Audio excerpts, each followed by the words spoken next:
Okay, sorry about that. I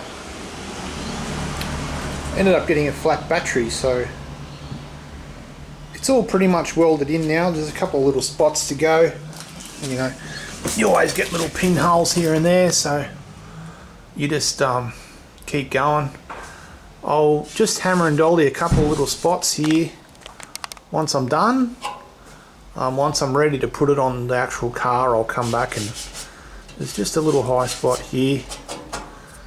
I'm not really too concerned about it, to be honest, and but what I've got now is an actual panel that's got one side, so, and this waviness, that doesn't really matter. It's not really that important right now. So that'll fold around, you may not be able to see it, but into there. So I'll get on to the other side tomorrow.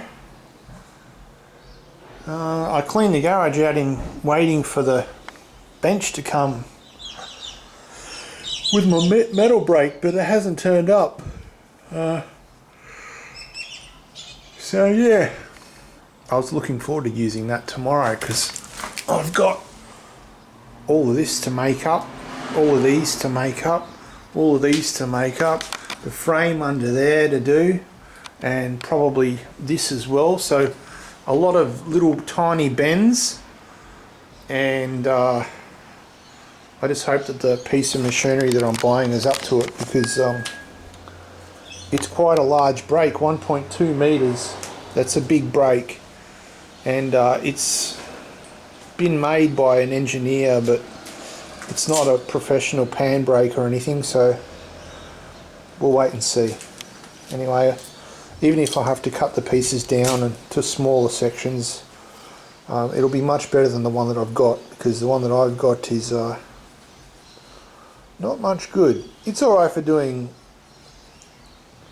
like, you know, rough 90-degree bends if you're going to hammer and dolly it out, but nothing real crisp.